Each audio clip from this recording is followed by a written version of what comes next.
하나님 말씀 갈라디아서 말씀을 보게 되었습니다. 갈라디아서 1장 1절로 10절까지 말씀 보도록 하겠습니다.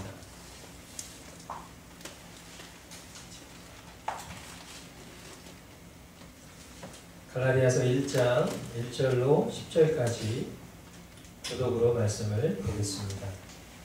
사람들이 시켜서 사도가 된 것도 아니요 사람이 맡겨서 사도가 된 것도 아니요 예수 그리스도께서 그리고 그분을 죽은 사람들 가운데서 살리신 하나님 아버지께서 임명하심으로써 사도가 된 나 바울이 너와 함께 있는 모든 믿음의 식구와 더불어 갈라디아에 있는 여러 교회에 이 편지를 씁니다. 우리 아버지 하나님과 주 예수 그리스도께서 내려주시는 은혜와 평화가 여러분에게 있기를 빕니다. 예수 그리스도께서는 하나님 우리 아버지의 뜻을 따라 우리를 이 악한 세대에서 건져주시려고 우리의 죄를 대속하기 위하여 자기 몸을 바치셨습니다. 하나님께 영광이 영원 무궁하도록 있기를 빕니다. 아멘. 여러분을 그리스도의 은혜 안으로 불러주신 분에게서 여러분이 그렇게도 빨리 떠나 다른 복음으로 넘어가는 데는 나는 놀라지 않을 수 없습니다. 실제로 다른 복음이 있는 것은 아닙니다. 다만 몇몇 사람이 여러분을 교란시켜서 그리스도의 복음을 왜곡시키려고 하는 것뿐입니다. 그러나 우리들이나 또는 하늘에서 온 천사일지라도 우리가 여러분에게 전한 것과 다른 복음을 여러분에게 전한다면 마땅히 저주를 받아야 합니다. 우리가 전에도 말하였지만 이제 다시 말합니다. 여러분이 이미 받은 것과 다른 복음을 여러분에게 전하는 사람이 있다면 그가 누구이든지 저주를 받아야 마땅합니다. 내가 지금 사람들의 마음을 기쁘게 하려 하고 있습니까? 아니면 하나님의 마음을 기쁘게 해드리려 하고 있습니까? 아니면 사람의 환심을 사려고 하고 있습니까? 내가 아직도 사람의 환심을 사려고 하고 있다면 나는 그리스도의 종이 아닙니다. 아멘. 예, 우리 전후좌우에 계신 우리 지체들 서로 바라보면서 우리 반갑게 문안 인사했으면 좋겠습니다. 주님의 평화가 있기를 원합니다.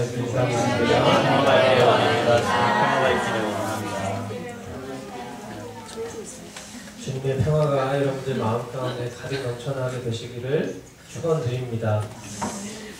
우리 지난 1년간 요한복음을 통해서 우리에게 주님의 공생애를 가르치신 그런 하나님께서는 이제 갈라디아서 말씀을 통해서 우리에게 십자가 복음을 더욱 선명하게 우리에게 드러내 주실 줄 믿습니다. 몇 번 언급드린 바대로 이 갈라디아서의 주제는 그리스도인의 자유입니다. 그냥 자유가 아니라 그리스도인의 자유. 신약에 보면 우리가 잘 아는 로마서가 이 십자가 복음에 대한 논리적인 해설을 하는 편지라면 이 갈라디아서는 변증적인 해설이다. 이렇게 여러분들이 보시면 정확할 것 같아요. 변증이라는 것은 증명할 것에 대해서 마땅히 그것을 선명하게 드러내고자 하는 것이죠. 그러니까 이 복음에 대한 어떤 논리적인 해설을 가지고 있는 것이 로마서라면 그것에 대해서 누군가 항변했다면 그 항변한 것에 대해서 아니다. 그것은 그렇지 않고 이렇다라는 것을 더 선명하게 이야기하고자 원하는 것이 바로 갈라디아서라는 거예요. 그것은 이런 배경이 있습니다. 갈라디아 지역에 있는 그 교회들에 들어온 이단적인 사상이 있었는데 그게 뭐냐면 율법주의예요. 율법주의. 우리가 잘 아는 것처럼 율법은 좋은 거예요, 나쁜 거예요? 좋은 거예요. 그런데 그 율법을 지켜야지만 된다라는 식의 논리를 펼치면 율법주의가 되는 거예요.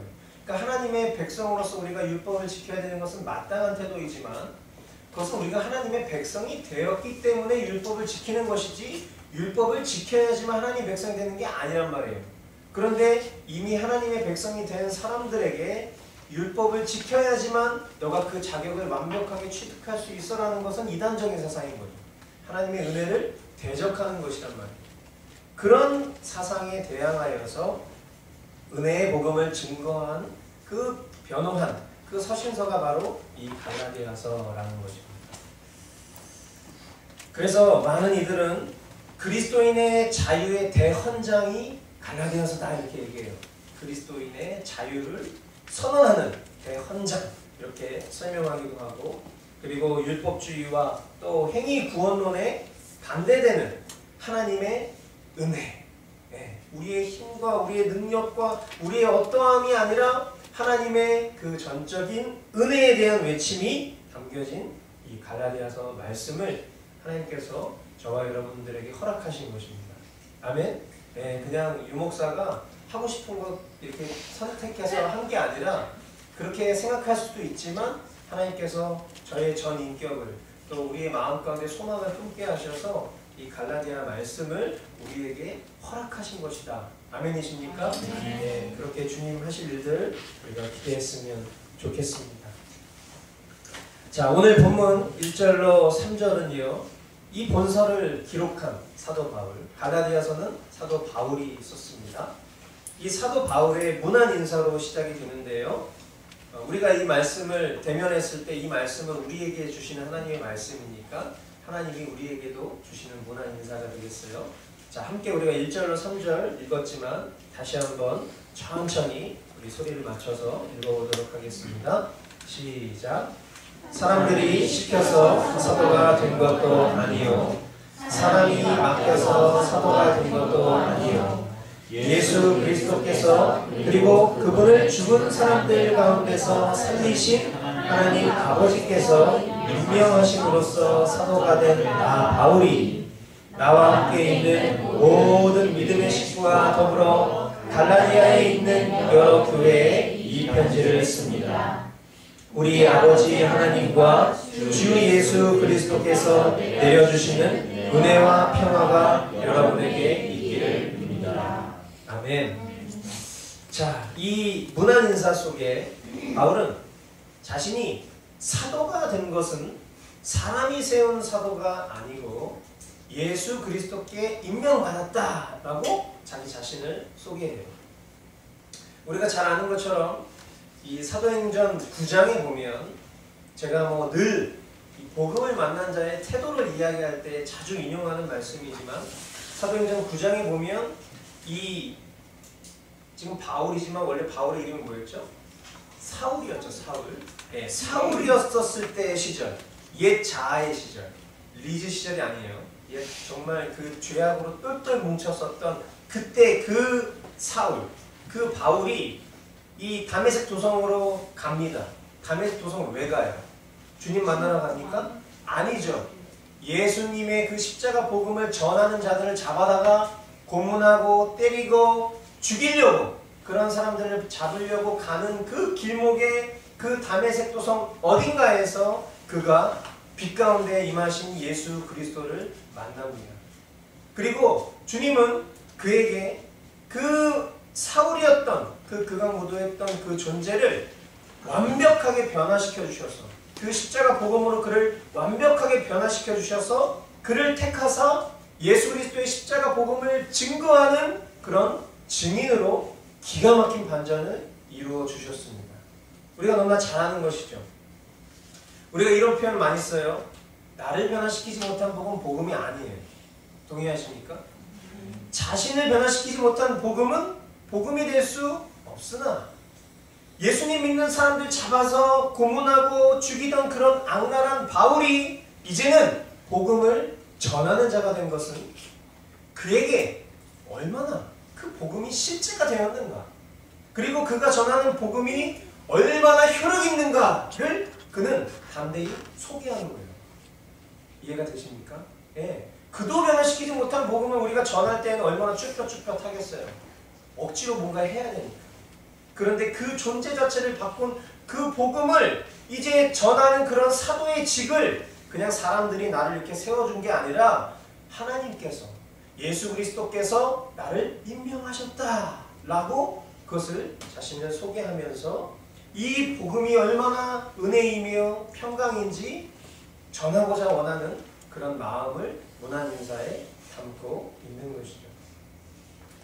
사도 바울은 4절로 5절 말씀을 통해서 구원의 복음을 간략하게 증거하고 있는데요. 자, 4절 5절 말씀을 보니까 예수 그리스도께서는 하나님 우리 아버지의 뜻을 따라 우리를 이 악한 세대에서 건져주시려고 우리의 죄를 대속하기 위하여 자기 몸을 바치셨습니다. 하나님께 영광이 영원무궁하도록 있기를 빕니다. 아멘.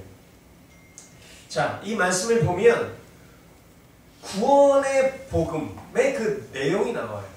자, 이 짧은 4절 말씀 하나에 이렇게 나와 있어요. 이 구원의 복음의 그 내용이 뭐냐? 그것은 그리스도께서 우리 죄를 대신 사하시기 위하여 자기 몸을 바치셨다라는 거예요. 이해가 되십니까? 우리를 구원한 그 복음의 내용, 그게 뭐냐? 그리스도께서 우리 죄를 대신 사하시기 위해 자기 몸을 바치셨다는 거라는 거예요. 그리고 그렇게 하신 목적이 뭐야? 목적은 우리를 이 악한 세대로부터 건져주시기 위함이다. 네, 제 말이 아니라 이 4절에 나와 있는 말씀이에요. 그 근원이 뭐냐? 그 근원은 하나님 우리 아버지의 뜻이다. 아멘. 네, 이 짧은 말씀 하나에 구원의 복음의 내용이 있고 그 목적이 있고 그리고 그 근원이 뭔지를 상세하게 기록을 하고 있어요. 자, 그 내용들을 우리가 좀 자세하게 살펴보기를 원하는데요. 첫 번째, 구원 복음의 내용이 뭐라고 했죠? 우리의 죄를 대속하시기 위하여 자기의 몸을 바치셨다. 아멘. 네. 자, 이 내용 가운데 보면 우리 죄를 대속하기 위하여라는 원어가 있어요. 그게 뭐냐면 페리라는 거예요. 페리. 중요한 거 아니에요. 그냥 한국어로 듣고 흘리시면 돼. 그런 게 있는 거예요. 근데 그 페리라는 게 무슨 의미를 갖고 있냐면 우리 죄와 관계하여 혹은 우리 죄 때문에 혹은 우리 죄를 없이 하기 위해서라는 의미를 가지고 있다는 거예요.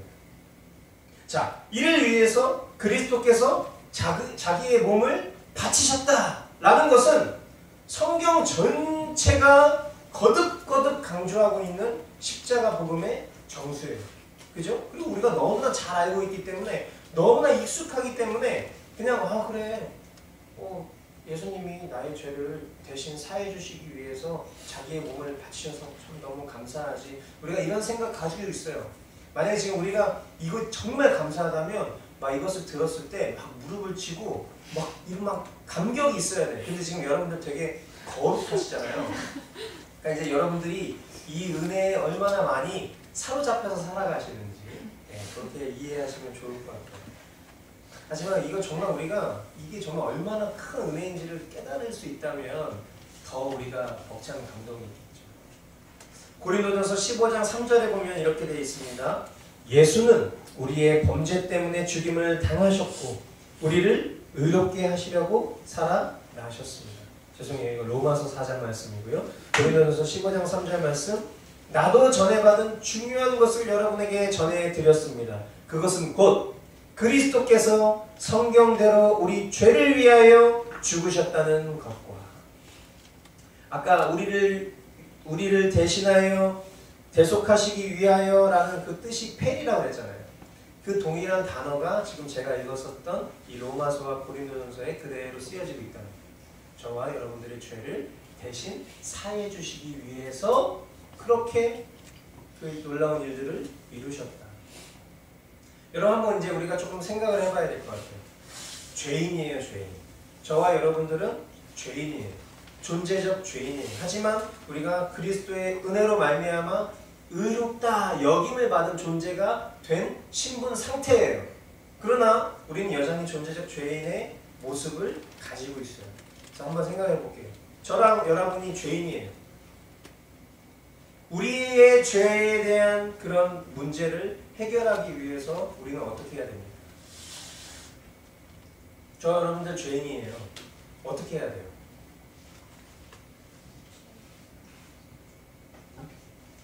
아니 구약 시대에는 제사를 드렸어요. 구약 시대는 제사를 드렸죠. 네, 그건 구약이고 저 여러분들은 신약 성도니까 우리가 죄인이에요. 어떻게 해야 돼요? 그냥 이렇게 성경적인 대답하지 말고 한번 생각해 보세요. 저와 여러분들이 죄인이면 우리가 죄를 졌어요. 그럼 어떻게 해야 돼요? 대가를 치러야 돼요. 대가를 치러야 돼요. 그죠? 간단해요. 우리가 죄인이라면 대가를 치러야 돼요. 저와 여러분들은 죄인이라는 것을 인정하고 있어요. 혹은 인정하셔야만 하는 거예요. 그렇다면 우리는 그 죄에 대한 대가를 치러야 되는데 저와 여러분들이 그 대가를 치른 적이 있냐는 거예요. 없어. 우리는 죄에 대한 대가를 치른 적이 없어요. 우리는 공의의 형벌을 받아야만 하는데 우리는 공의의 형벌을 받은 적이 없어요. 근데 우리는 그것에 대한 이미 대속을 치렀다라고 성경은 우리에게 너 의로운 존재가 되었다라고 선언하고 계세요. 그럼 분명히 그 사이에 어떤 일이 있었던 거잖아요. 근데 그 어떤 일이 뭐예요? 저와 여러분들이 너무나 잘 아는 예수님이 대신 우리의 벌을 받아주신 거예요. 그게 바로 십자가 사건이죠. 그러니까 복음은 십자가 복음인 거예요. 그냥 복음이 될 수가 없는 거예요. 십자가 복음. 하나님의 아들 예수 그리스도께서 우리를 위해서 친히 자신이 대속 제물이 되어주시고 우리를 살리시고 자신을 바치셨다. 이것이 복음인 것입니다. 우리 인생의 죄의 문제 해결이 다른 것에 있는 것이 아니라 나 자신 스스로는 한 번 심판받으면 끝나는 거야. 그냥 죽임당하면 끝나는 거라고. 근데 죽임당하지 않게끔 하시기 위해서 예수님이 우리의 죄 문제를 십자가 위에서 해결하셨다. 이거보다 더 기쁜 소식이 어딨냐는 거예요. 우리가 살아가는 모든 인생의 가치 중에서 이 영원히 살고 죽는 문제보다 더 큰 문제가 어딨냐는 거예요. 근데 그 문제를 우리의 어떠함이, 우리의 공로가 그런 것이 아닌 전적인 하나님의 은혜로 예수 그리스도의 그 십자가 대속의 은혜로 말미암아 우리가 지금 이렇게 의롭다 여김을 받았다는 것은 너무 감사한 일이에요. 너무 감격스러운 일이라고. 이것보다 더 큰 일이 없다고, 이 세상에. 두 번째, 아까 제가 그리스도께서 우리를 위해 자신을 바치신 그 의미와 그리고 그 목적이 뭐라고 했냐면 이 짧은 한 절 말씀에 이렇게 기록이 되어 있다고 했어요. 우리를 이 악한 세대에서 건져주시기 위함이다. 그러니까 저와 여러분들을 그 죄 가운데서 죽을 수밖에 없었지만 그런 존재를 구원해 주신 그 목적이 뭐냐는 거예요. 그냥 구원해 주셔서 내가 너 이렇게 해줬어 이게 아니잖아요. 구원해 주신 목적이 있다는 거예요. 그 목적이 뭐냐면 바로 우리를 이 악한 세대에서 건져주시려고. 여러분, 하나님의 구원은 죄로부터 구원하는 것입니다. 아멘. 저와 여러분들을 죄 가운데로부터 구원해 주신 게 구원이에요. 참된 의미로 보면. 우리가 잘 아는 것처럼 이 세상은요, 죄악으로 관영한 세상이에요. 그리고 사람들이 얼마나 죄악된다라는 것을 우리는 눈으로 보고 있어요. 세상은 공중 권세 잡은 사탄에 의해서 운영이 됩니다. 물론 그것을 뒤덮는 하나님의 은혜가 있고 하나님의 뜻과 하나님의 섭리가 있지만 일시적이고 제한적인 상태에서는 사탄은 이 세상의 권세를 잡고 있어요. 그렇다 보니 세상은 하나님과 하나님의 뜻을 거역하기 위해서 몸부림을 치고 있어요. 그리고 스스로가 주인이 되어서 이 세상을 즐기려 하고 있어요. 세상 가운데 우리는 살아가고 있어요. 저와 여러분들은 일시적인 세상을 살아가고 있다고요. 그러면 우리는 하나님의 도우심이 없으면 이 세상을 이겨낼 힘이 없습니다. 실력이 없어요. 이거 빨리 인정하는 게 우리가 복된 신앙생활을 할 수 있는 지름길이에요. 근데 내가 뭔가 할 수 있는 것처럼, 뭔가 어떤 다른 여지가 있는 것처럼 생각하는 순간 우리는 우리 존재가 이겨낼 수 없는 이 세상 가운데 빠져서 패배하는 인생을 살 수밖에 없는 거예요. 가끔 착각하시는 분들이 있어요. 하나님이 지키시고 보호하실 거예요. 맞는 말이지만 틀린 말일 수도 있어요. 무슨 말이냐? 나는 하나님 편에 서 있지 않는데 그냥 하나님이 나를 지키시고 보호하실 것이라고 여기는 그 태도는요, 불신앙에서 온 태도일 가능성이 많은 거예요. 내가 정말 성경의 진리를 바로 알고 있고 내가 정말 성경이 말하는 나의 존재를 정확하게 알고 있고 성경이 말하고 있는 이 세상이 어떤 곳인지를 우리가 정확하게 알고 있다면 하나님의 은혜를 기대는 태도는 그냥 내가 이렇게 내가 원하는 대로 살아도 주님이 결국에는 주님이 끌고 오시고 지켜주실 거야. 결과적으로 그게 동일하게 맞는 말일 수 있지만 우리의 삶 가운데 명확한 태도는 그렇게 나타나는 것이 아니라는 거예요. 나 자신의 연약함을 인정하는 거예요. 나 이대로 방치되면 나를 지켜낼 수 없어. 나 조금만 주님 바라보는 거 포기하면 나 언제든지 음란에 빠질 수 있어. 나 주님 바라보는 거 조금만 포기하면 나 얼마든지 세상의 풍주에 휩쓸려서 살아갈 수밖에 없는 존재야. 그래서 주님의 은혜가 필요해. 그래서 나 주님께 붙어 있어야 돼. 이게 바른 태도라는 것이죠. 그러므로 여러분, 그런 사람들이 모인 곳이 어디예요? 그런 믿음을 지킬 수 있도록 주님께서 허락하신 곳이 어디예요? 그게 바로 교회예요. 교회. 그렇기 때문에 교회는요, 거룩해 하는 거예요. 그러니까 주님은 그렇게 우리에게 명령하신 것이죠. 세상과 구별된 곳이라는 거예요. 교회라는 것, 거룩하다는 것. 거룩하다는 게 뭐예요? 구별되다라는 거, 구별되는 거예요. 주님이 딱 보셨을 때 알곡과 가라지가 이렇게 구별되는 모습, 이게 거룩한 거예요. 주님은 죄와 공존하실 수 있어요, 없어요? 없어요. 그래서 주님은 거룩하시다라고 우리가 고백한 거 아니에요. 거룩하다. 만군의 여호와. 주님은 거룩하신 분이에요. 근데 우리는 거룩하지 않아요. 하지만 그 거룩하신 분이 그 거룩하지 않은 존재 가운데 찾아오셔서 우리 심령 가운데 거하신다. 그리고 그런 사람들, 예수 그리스도 이름으로 두세 사람이 모인 그 사람들의 모임을 교회로 삼으셨어요. 주님이 머리가 되시고 우리가 그 몸을 이루는 교회. 그렇기 때문에 교회가 세속적으로 변질되는 것은요, 결코 바람직하지 않는 것입니다. 주권자 되신 하나님의 뜻을 거스르는 일이에요. 그럼 여러분 내면에 이런 질문이 될 수 있죠. 그러면 목사님, 그럼 교회는 거룩하지 않은 사람들은 올 수가 없는 곳인가요? 아니죠. 교회는 거룩해야 돼요. 통로는 깨끗해야 된다는 거예요. 하지만 그 통로로 유입되는 사람들은 저도 그랬고 여러분도 그랬고 누구도 그렇고 다 들어올 때는 누구로 들어와요? 죄인으로 들어와요. 그러니까 교회는 문턱이 낮아야 되는 거예요. 그러니까 죄인 된 사람들이 들어와요. 겉으로는 화려하고 세련되고 폼나 보이지만 존재적으로는 죄인이에요. 겉으로 누추하고 남루하고 어딘가 몸에 불편함을 가지고 냄새나는 사람이지만 동일한 죄인이에요. 분별된 죄인이 없어요. 다 죄인이야, 존재적 죄인. 근데 그런 이들이 들어왔으니 그럼 우린 그냥 이곳을 더럽게 유지합시다. 그럴 수가 없다는 거예요. 그러니까 죄인으로 들어왔지만 이 안에 들어와서 복음의 진리를 깨달았으면 거룩하게 살아내야 되는 것이 이 통로된 교회의 목적인 것이에요. 그게 주님이 교회를 이 땅에 세우신 의미인 것이죠. 그렇기 때문에 누구나 죄인으로 들어왔지만 교회 안에 들어와서 십자가 복음을 들으면 나갈 때는 어떻게 돼? 깨끗해지는 거예요. 클린업 되는 거예요. 네, 우리가 가지고 있는 그 더러운 것들이 다 씻겨 나가는 거예요. 무엇 때문에? 예수 그리스도의 십자가 은혜 때문에. 아멘. 그게 교회가 존재하는 목적인 것이죠. 주님이 우리를 대속의 은혜로 건져주셔서 우리를 이 악한 세대로부터 지키시고 보호하시려고.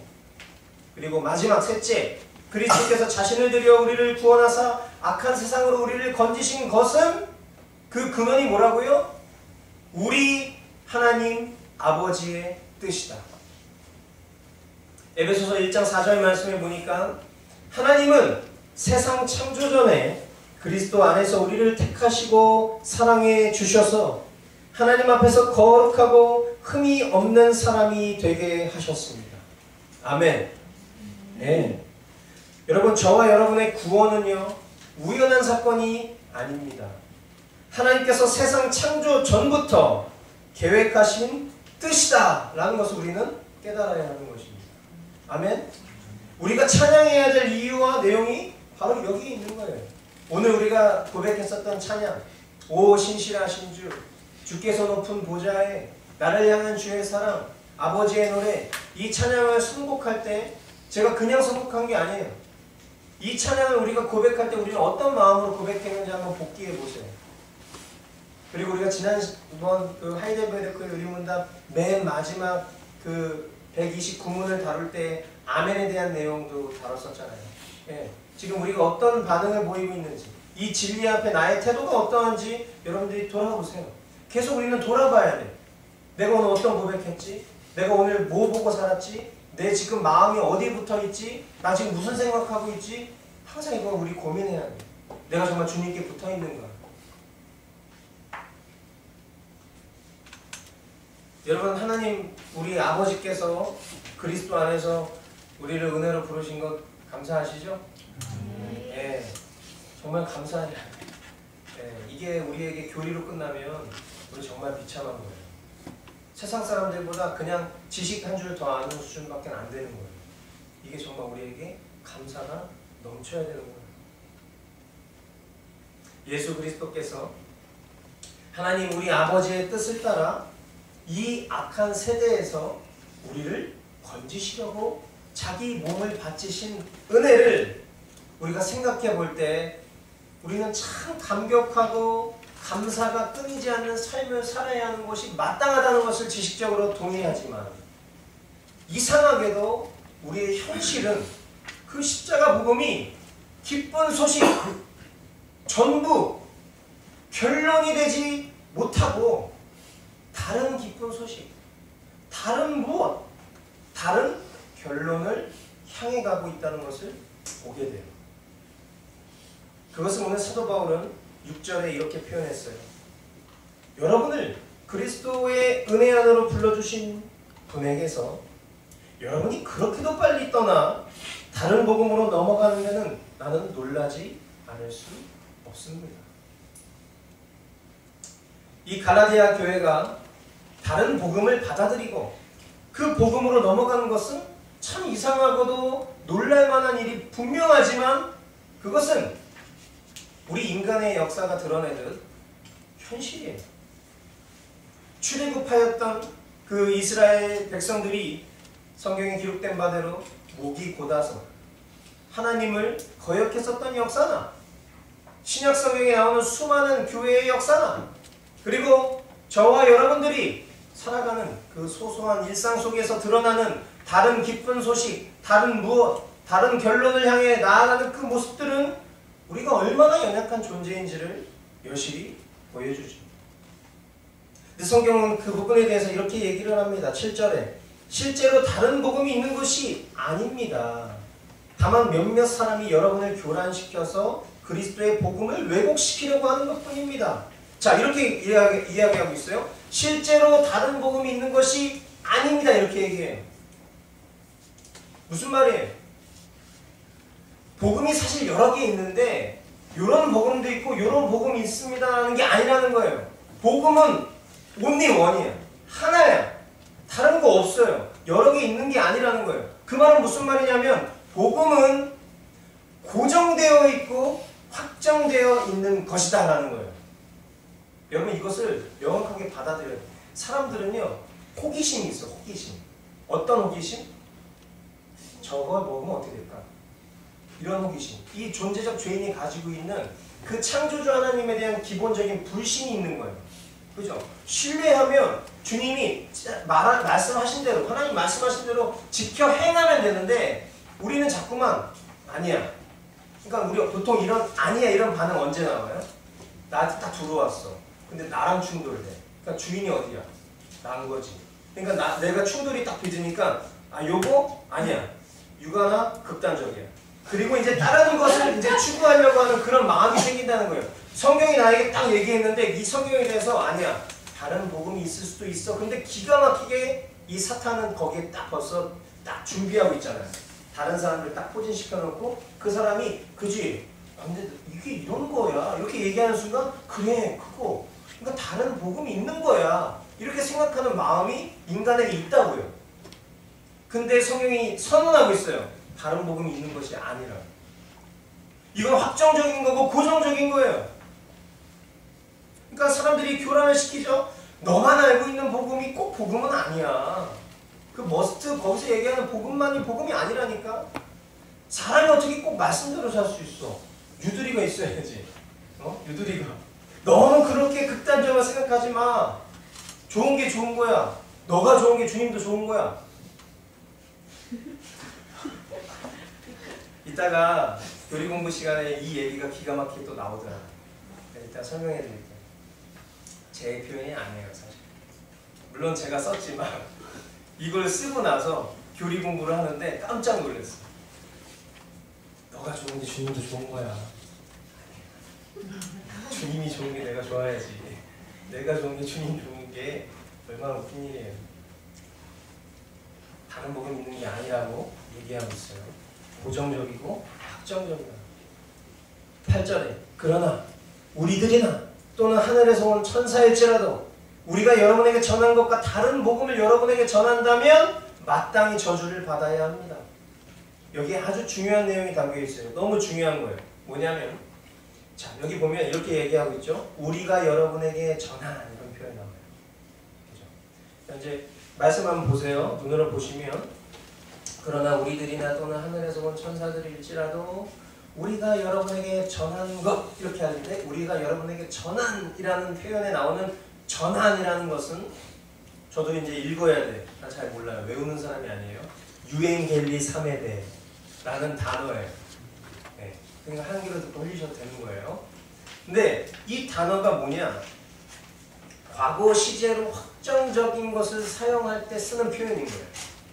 그러니까 무슨 말이냐면 복음이라는 것이 이미 그들에게 전해진 거예요. 그러니까 과거 완료형인 거예요. 이해가 되시죠? 우리 여기 영어 선생님 계신데 제가 이렇게 뭐 시제를 설명하고 있으니까 되게 어색하네요. 과거 완료. 그러니까 계속 뭔가 진행되고 있는 상황이 아니라 이미 과거에 한번 전해졌었던 그 복음이 되는 거예요.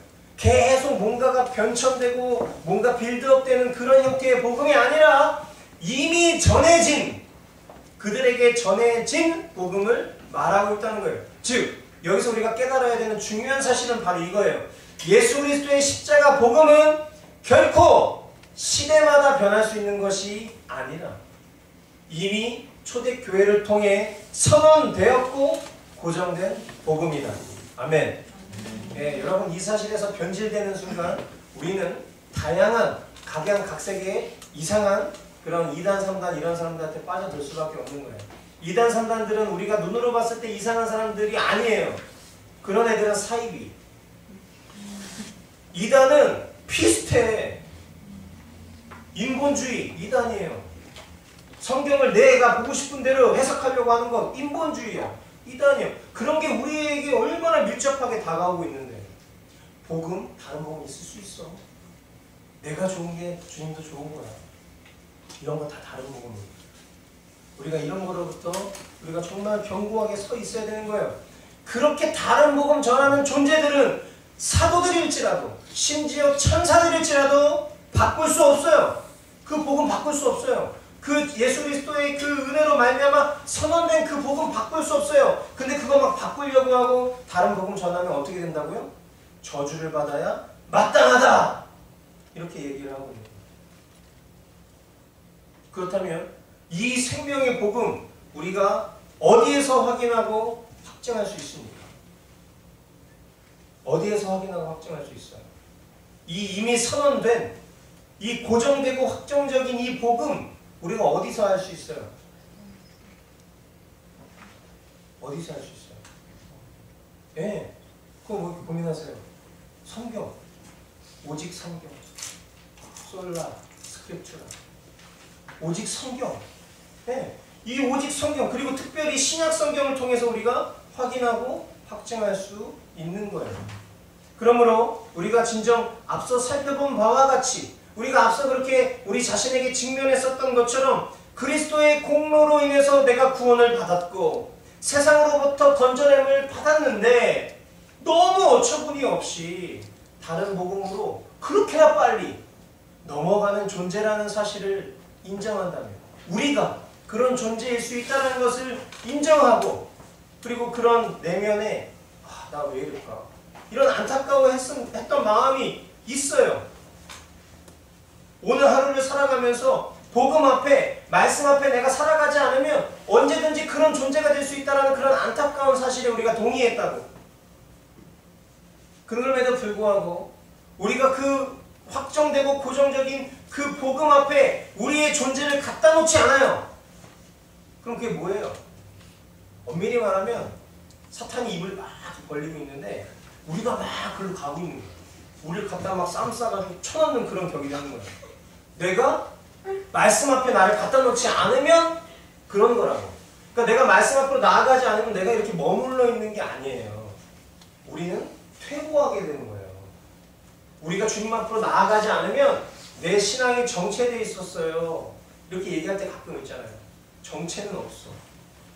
양쪽에서 지금 나를 그 리바이스 있잖아요. 리바이스 그 마크.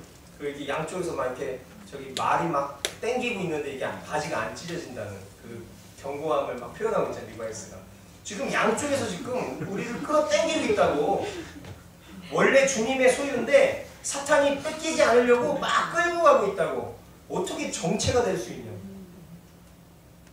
내가 복음 앞에 나를 갖다 놓지 않으면 우리는 급속도로 우리의 믿음이 상실되는 것을 봅니다.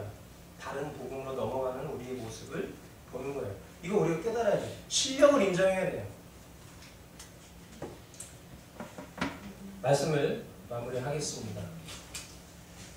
여러분 오늘 본문 마지막 절을 사도 바울이 이렇게 외쳐요. 10절 말씀. 내가 지금 사람들의 마음을 기쁘게 하려 하고 있습니까? 아니면 하나님의 마음을 기쁘게 해드리려 하고 있습니까?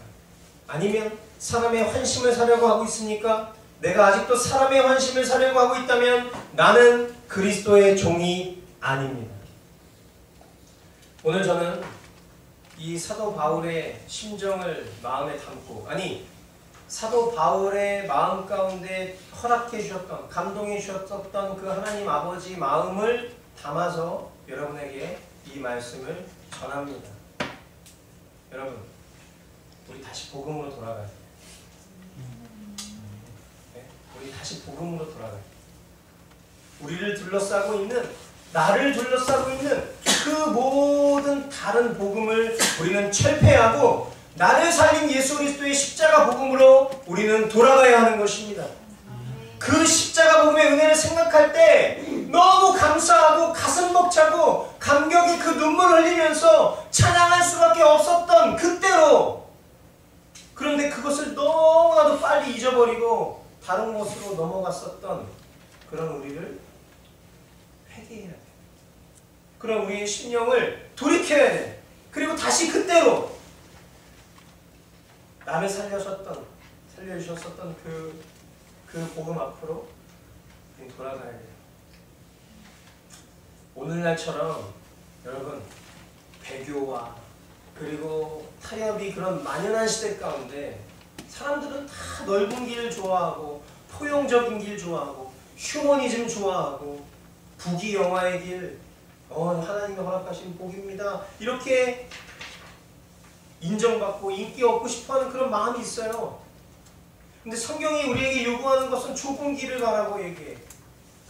배타적인 길을 가라고 요구해. 하나님을 경외하는 길로 가라고 요구해. 심지어 낮고 천한 곳으로 미랄로 썩어지라고 그렇게 얘기해. 그렇게 말하면 어떻게 돼요? 교회가 그렇게 가르치면 어떻게 돼? 원수만 생기는 거예요. 제 주변을 돌아보면 사방이 적이야. 여러분 주변은 어떻습니까? 여러분 주변에 여러분 인기 많으세요? 저는 저밖에 없는 것 같아요.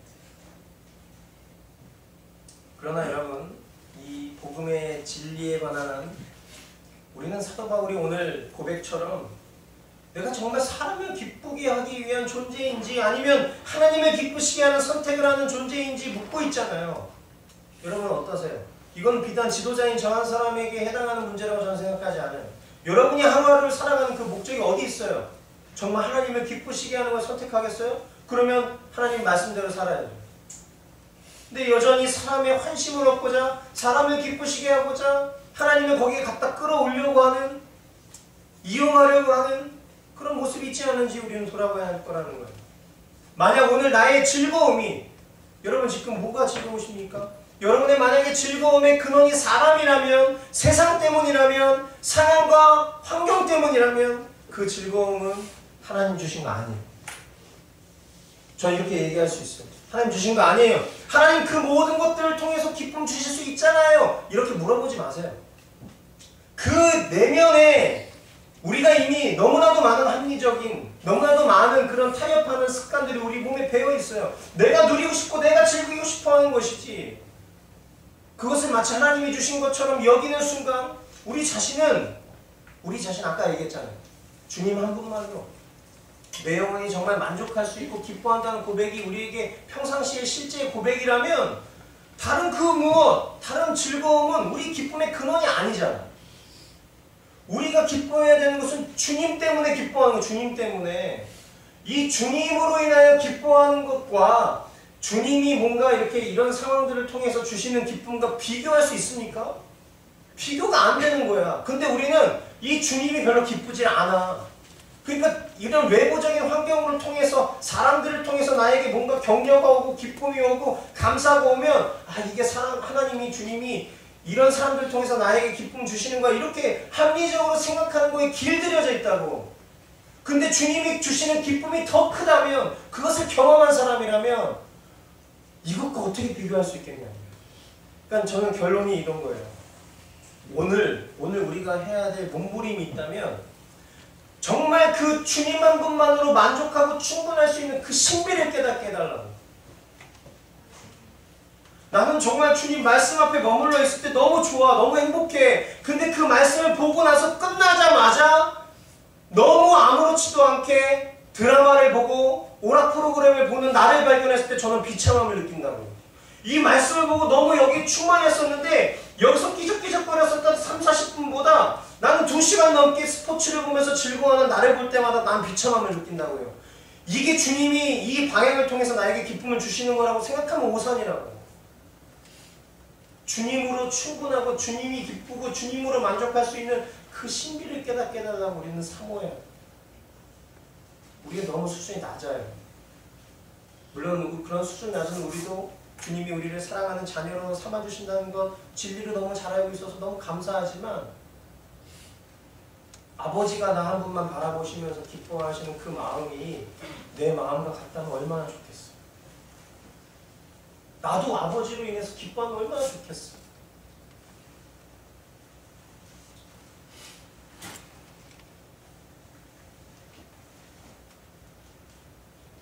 우리 다시 복음으로 돌아갑시다. 그리고 정말 주님 한 분만으로 우리의 영혼이 만족하기를 원해요. 다른 복음 찾지 마시고 우리에게 이미 선언하시고 고정적이고 확정된 그 십자가 복음을 내가 어떻게 하면 그 신비를 더 깊이 깨닫고 누리고 정말 주님과 독대하는 그 시간, 그 순간을 사모하는 마음을 가질 수 있을까요? 주님, 이것을 사모할 수 있는 저와 여러분 다 되실 수 있기를 주님의 이름으로 축원드립니다. 아멘. 아멘. 기도하겠습니다. 사랑하는 주님, 오늘 나의 기쁜 소식은 무엇입니까? 오늘 나의 관심은 무엇입니까? 오늘 나의 결론은 무엇입니까?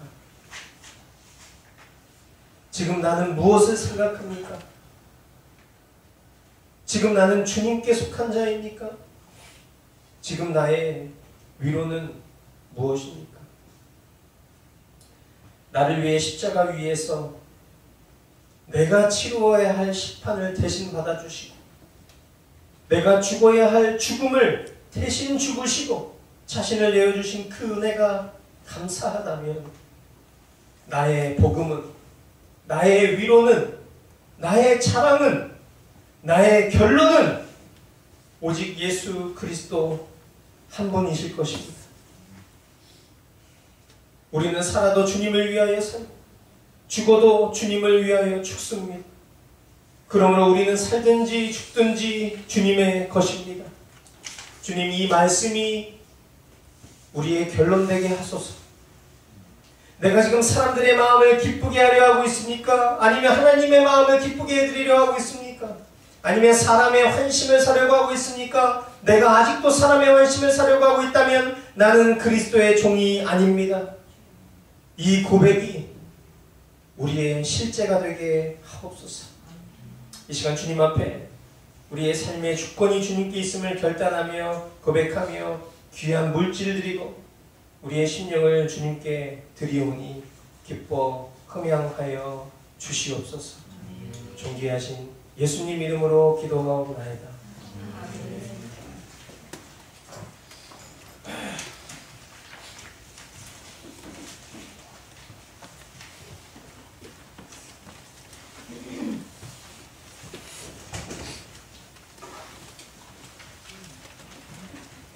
여러분, 우리 다음 주 화요일날 머스트 복음 집회에 여러분들 꼭 오셔서 오늘 이 말씀처럼 여러분들 심령을 복음 앞에 갖다 놓으셔야 합니다. 매일매일의 우리 머스트 라이프를 통해서 또 우리에게 허락하신 이런 은혜의 자리들을 통해서 복음 앞에 우리의 존재를 갖다 놓고 그 고백, 우리가 처음 우리 교회 공동체가 세워지기 전 우리 개척 멤버들이 함께 모여서 교회에 대한 주님이 주시는 마음들을 품었던 그때의 주님이 주신 곡이에요. 이 노래 이 찬양 함께 주님 앞에 올려드리면서 주님 앞에 헌신하는 시간 갖겠습니다.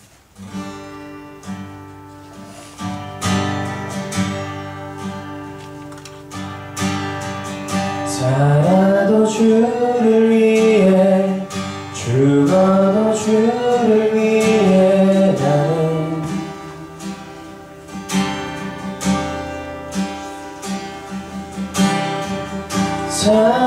살아주는 주님의 것입니다.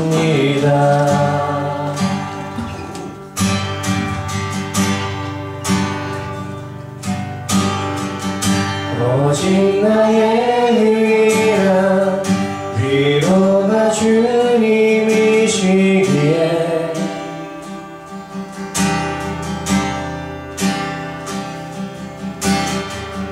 주님만 부르러 나는 충분합니다.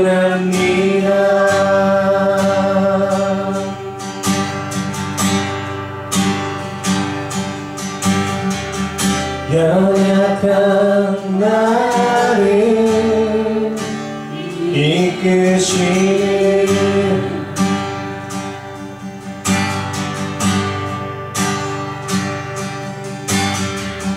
주님의 은혜를 구합니다.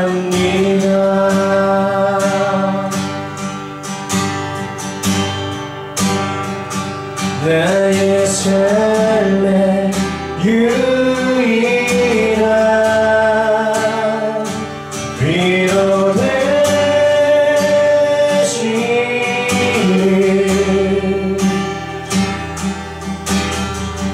십자가 능력의 예수 나의 위로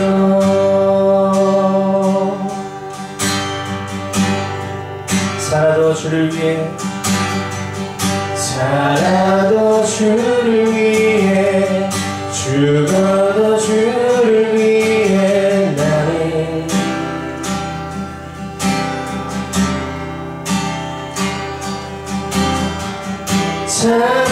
살아주는 주님의 것입니다.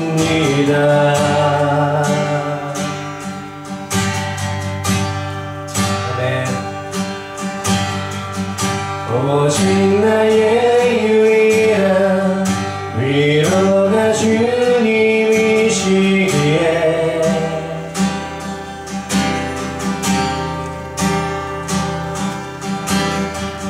주님만 불러 나는 충분합니다.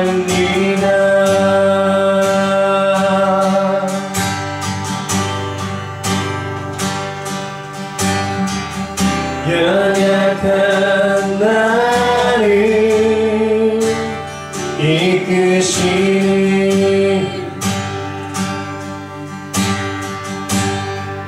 주님의 은혜를 구합니다. 주님의